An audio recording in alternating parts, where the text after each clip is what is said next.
नमस्कार दोस्तों, नमः शिवाय। जीवन ज्योति चैनल पे आप सभी का हार्दिक स्वागत करती हूँ। दोस्तों, आज की वीडियो में हम लोग जानेंगे भादो मास अनंत चतुर्दशी का व्रत किस दिन है और पूर्णिमा का व्रत हमें किस दिन धारण करना है और स्नान दान की पूर्णिमा किस दिन है।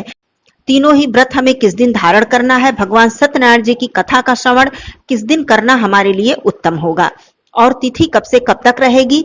अनंत चतुर्दशी पर 14 गांठों वाला अनंत धागा हमें किस प्रकार बनाना चाहिए, किस प्रकार पूजन करना चाहिए, सारी जानकारी आप लोगों को मिलने वाली है। तो आइए देर न करते हुए वीडियो शुरू करते हैं। छोटा सा निवेदन है, चैनल पे यदि पहली बार हैं आप तो चैनल को सब्सक्राइब कर लीजिएगा। वीडियो मेरा पसंद आता है तो इसे लाइक जरूर कीजिएगा और लोगों में शेयर कीजिएगा। कमेंट बॉक्स में ओम नमो भगवते वासुदेवाय अवश्य लिखिएगा। दोस्तों, सबसे पहले मैं बता दूं, भादो मास अनंत चतुर्दशी का व्रत 17 सितंबर दिन मंगलवार को धारण किया जाएगा और इसी दिन भादो मास पूर्णिमा व्रत भी धारण किया जाएगा। लेकिन भादो मास की स्नान दान की जो पूर्णिमा है वो 18 सितंबर को है, क्योंकि उदया तिथि की पूर्णिमा 18 सितंबर को पड़ रही है और रात्रि व्यापिनी पूर्णिमा 17 सितंबर को पड़ रही है और 17 सितंबर को ही उदया तिथि की चतुर्दशी है, इसलिए हम इस दिन अनंत चतुर्दशी का व्रत भी धारण करेंगे। तो ये बात क्लियर हो गई। अब आइए तिथि जान लेते हैं। चतुर्दशी तिथि प्रारंभ हो जाएगी 16 सितंबर को दोपहर 3:10 पर और यह समाप्त होगी 17 सितंबर को सुबह 11:44 पर। पूर्णिमा तिथि प्रारंभ हो जाएगी 17 सितंबर को सुबह 11:44 पर और यह समाप्त होगी 18 सितंबर को सुबह 8:04 पर। तो इस हिसाब से उदया तिथि की पूर्णिमा 18 सितंबर को मनाई जाएगी। तो जो भी भाई बहन अनंत चतुर्दशी और पूर्णिमा व्रत रखना चाहते हैं वो 17 को रखेंगे और स्नान दान की पूर्णिमा हम 18 को मनाएंगे। ये बात क्लियर हो गई। अब आइए आगे हम अनंत चतुर्दशी व्रत की विधि जान लेते हैं। दोस्तों, सबसे जो महत्वपूर्ण कार्य होता है अनंत चतुर्दशी पर वह 14 गांठों वाला अनंत धागा। इसे आप कलावा से भी बना सकते हैं, कच्चे पीले सूत से भी बना सकते हैं, रेशमी सूत से भी बना सकते हैं, जैसे भी जिस भी धागे से आप बनाना चाहें, लेकिन लाल और पीला धागा होना चाहिए। इसमें पीले रंग की अधिकता होनी चाहिए क्योंकि श्री हरि विष्णु भगवान जी को पीला रंग अत्यंत ही प्रिय है। अनंत चतुर्दशी पर हम भगवान विष्णु जी के शयन मुद्रा की जो तस्वीर होती है, भगवान विष्णु जी शेष शैया पर लेटे हुए होते हैं और माता लक्ष्मी जी उनके चरण दबा रही होती हैं, ऐसी प्रतिमा बहुत ही शुभ होती है। और वैसे भी अपने घर के पूजा मंदिर में भी हमें भगवान श्री हरि विष्णु जी और माता लक्ष्मी जी की यही तस्वीर रखनी चाहिए। यह अत्यंत ही शुभ फल प्रदान करने वाली तस्वीर है। तो इस दिन हम एक चौकी लगाते हैं, उस पर पीला वस्त्र बिछाते हैं और श्री हरि भगवान विष्णु जी और माता लक्ष्मी जी का चित्र स्थापित करते हैं। चित्र स्थापित करने से पहले आप अक्षत पुष्प का आसन दें। भगवान विष्णु जी के लिए अक्षत मतलब चावल के अक्षत का प्रयोग नहीं होता है, तो अक्षत के स्थान पर आपको तिल के अक्षत का प्रयोग करना चाहिए। सफेद तिल का आप प्रयोग कर सकते हैं। उनके चित्र की स्थापना करें, उन्हें पीला वस्त्र ओढ़ाएं, धूप दीप प्रज्वलित करें, पीला चंदन पीला पुष्प उन्हें अर्पित करें। तुलसी पत्र की माला भी आप अर्पित कर सकते हैं। पीले फल पीले मिष्ठान जो कि सात्विक और शुद्ध मिष्ठान होने चाहिए, पीले फल और पीले मिष्ठान का भोग लगाएं। अब बात करती हूँ अनंत धागा। अनंत धागा का पूजन हमें किस प्रकार करना चाहिए। अनंत धागा सबसे पहले आपको जितने भी आपके परिवार के सदस्य हैं, यदि सभी लोग धारण करना चाहते हैं तो उस हिसाब से आप जितने भी धागे लेना चाहें ले सकते हैं, एक धागा भी और कई धागा भी। आप धागा इतना बड़ा लें कि उसमें 14 गांठें लग जाएं और बांधने के लिए हाथ में बांधा जाता है तो हाथ में बांधने के लिए वो पर्याप्त हो। तो इस तरह धागा हम ले लेंगे। सबसे पहले धागे पर थोड़ा सा गंगा जल छिड़क के उसे शुद्ध करेंगे, धूप दीप दिखाकर उस धागे को पवित्र कर लेंगे। अब जब हम 14 गांठें लगाएंगे, थोड़ी थोड़ी दूरी पर 14 गांठें लगाते हैं, तो यह 14 गांठें भगवान श्री हरि विष्णु जी के 14 नामों को लेते हुए या फिर उनके सहस्त्र नाम में से जितने भी उनके सहस्त्र नाम है, 108 नाम है, इनमें से 14 नामों का जप करते हुए हम 14 गांठें लगाते हैं। या फिर आप 14 गांठों पर ओम नमो भगवते वासुदेवाय, ओम नमो भगवते वासुदेवाय, इस तरह से इस एक महामंत्र का भी जप करते हुए आप 14 गांठ लगा सकते हैं। 14 गांठ लगाने के बाद हम भगवान श्री हरि विष्णु जी के चरणों में उस धागे को अर्पित करते हैं। अब हमें उन गांठों की पूजा करनी होती है।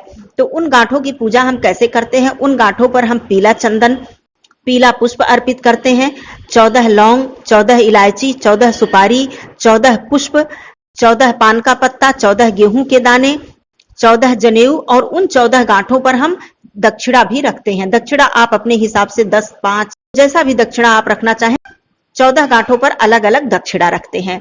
इस प्रकार से उन 14 गांठों का, जिस प्रकार से हम भगवान का पूजन करते हैं, भगवान के चरणों की वंदना करते हैं, उसी प्रकार उन 14 गांठों का हम पूजन करते हैं।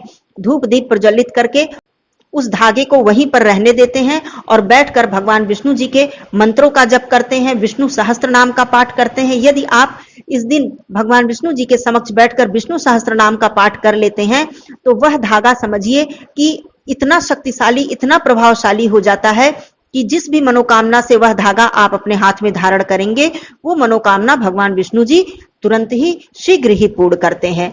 तो आप वहां बैठकर विष्णु सहस्त्र नाम का पाठ कर सकते हैं। नहीं कर सकते हैं तो वहां बैठकर आप श्रवण भी कर सकते हैं और ध्यान आपका भगवान विष्णु जी के चरणों में रहे। तो इस तरह से आप श्रवण कर लें, या फिर आप ओम नमो भगवते वासुदेवाय, इसकी आप 1 माला, 2 माला, 5 माला जितनी भी कर सके वहां पर बैठकर जरूर कर लें। ये सारे कार्य करने के बाद आप विधि विधान से भगवान विष्णु जी की आरती करें। भोग प्रसाद जो भी आपने बनाया है, फल मिष्ठान आप अर्पित करें। उसके बाद आप आरती करें, माता लक्ष्मी जी की आरती करें। अब बात करती हूं कि धागा जो बांधने का समय है वो क्या होना चाहिए, क्योंकि भद्रा लग रही है। भद्रा कब से लग रही है, आइए यह जान लेते हैं। सबसे पहले दोस्तों, अनंत चतुर्दशी के दिन भद्रा सुबह 11:44 पर शुरू हो जा रही है और इसका समापन रात्रि 9:44 पर हो रहा है। तो ध्यान रखिए, पूजा आप प्रातः काल सुबह सवेरे करेंगे और भद्रा से पहले ही इस अनंत धागे की पूजा करेंगे, भगवान विष्णु जी की पूजा करेंगे, क्योंकि यह अनंत चतुर्दशी की पूजा है। तो यह पूजा हमें भद्रा में नहीं करनी है। तो धागा यदि आपको धारण करना है तो या तो आप इस समय से पहले, भद्रा से पहले ही धारण कर लें, नहीं तो भगवान श्री हरि विष्णु जी के चरणों में उस धागे को आप पड़ा रहने दें। और रात्रि में पूर्णिमा तिथि भी रहेगी, रात्रि में 9:44 के बाद आप इस धागे को धारण करें। धागे को धारण करते समय ओम अनंताय नमः इस मंत्र का जप करते हुए हमें धागे को धारण करना चाहिए। स्त्रियां बाएं हाथ में, पुरुष भाई अपने दाहिने हाथ में इस धागे को धारण करें। यह धागा अत्यंत ही प्रभावशाली, अत्यंत ही शक्तिशाली धागा माना जाता है। अनंत चतुर्दशी के दिन यह धागा धारण किया जाता है, इसीलिए इस धागे का नाम अनंत धागा रखा गया है। तो इस तरह से अनंत चतुर्दशी की आप सभी लोग पूजा अर्चना करेंगे और धागे को धारण करेंगे। समय मैंने बता दिया है। इस व्रत को निर्जला भी आप रख सकते हैं और इस व्रत को आप फलाहारी भी रख सकते हैं। जैसी आपकी शक्ति सामर्थ्य हो, आप उस तरह से व्रत को रखिए। सुबह और संध्या दोनों ही समय पूजन कीजिए। संध्या पूजन, सुबह आपने पूजन कर लिया, धागे का पूजन कर लिया, तो संध्या पूजन के लिए आपको भद्रा की कोई दिक्कत नहीं है, क्योंकि हमने पूजा एक बार कर ली है। संध्या के समय फिर से स्नान ध्यान करके, स्वच्छ वस्त्र धारण करके, धूप दीप नैवेद्य आरती, ये सारे कार्य आपको फिर से करने हैं। लेकिन धागा आपको 9:44 के बाद ही धारण करना है। मतलब बहुत से भाई बहन इस भ्रम में रहेंगे कि संध्या पूजन हम कैसे करें, भद्रा है तो संध्या पूजन में कोई दोष नहीं है, कोई दिक्कत नहीं है। अब बात करती हूँ पूर्णिमा व्रत की। इसी दिन पूर्णिमा व्रत भी, जो भी भाई बहन प्रत्येक माह की पूर्णिमा धारण करते हैं, वो पूर्णिमा व्रत भी इसी दिन धारण करेंगे। और पूर्णिमा व्रत भी भगवान विष्णु जी, माता लक्ष्मी जी को समर्पित है। पूर्णिमा व्रत के दिन हम भगवान चंद्रदेव जी की पूजा अर्चना करते हैं। तो भगवान चंद्रदेव की पूजा हम प्रत्येक माह की पूर्णिमा पर करते हैं, तो इसमें आपको भद्रा से कोई दिक्कत नहीं है। आप भगवान चंद्रदेव जी को अर्घ्य दीजिएगा, धूप दीप अर्पित कीजिएगा, उनके दर्शन कीजिएगा, परिक्रमा कीजिएगा और भगवान विष्णु जी, माता लक्ष्मी जी की पूजा अर्चना कीजिएगा। तो इसमें आपको भद्रा नहीं देखना है। पूर्णिमा व्रत में भी आप विधि विधान से सुबह की पूजा और संध्या का पूजन करके, यदि आप निर्जला व्रत रखते हैं तो संध्या पूजन के बाद, चंद्रदेव जी के दर्शन पूजन के बाद आप जलपान कर सकते हैं। यदि आप फलाहारी व्रत रखते हैं तो आपको मीठा फलाहार करके पूर्णिमा का व्रत रखना चाहिए। और जो भी भाई बहन पूर्णिमा का व्रत रखेंगे या फिर अनंत चतुर्दशी का व्रत रखेंगे, दोनों ही व्रत आपका मान्य हो जाएगा, क्योंकि दोनों ही व्रत भगवान विष्णु जी और माता लक्ष्मी जी को समर्पित है। अब 18 तारीख को हमें स्नान दान की पूर्णिमा मनानी है और इस दिन हमें सुबह सवेरे स्नान करके दान करना है, क्योंकि स्नान दान की पूर्णिमा पर दान का विशेष महत्व होता है। अब बात करती हूँ भगवान सत्यनारायण जी की कथा हमें किस दिन श्रवण करनी चाहिए। वैसे तो हम स्नान दान की पूर्णिमा पर भगवान सत्यनारायण की कथा का श्रवण करते हैं, लेकिन अनंत चतुर्दशी पड़ रही है। यह चतुर्दशी अत्यंत ही शुभ फल को देने वाली है। तो आप कथा का श्रवण यदि करना चाहते हैं तो अनंत चतुर्दशी पर यदि आप करें तो अति उत्तम है, अति शुभ फल आपको प्राप्त होगा। लेकिन 11:44 से पहले ही आपकी कथा का समापन हो जाना चाहिए।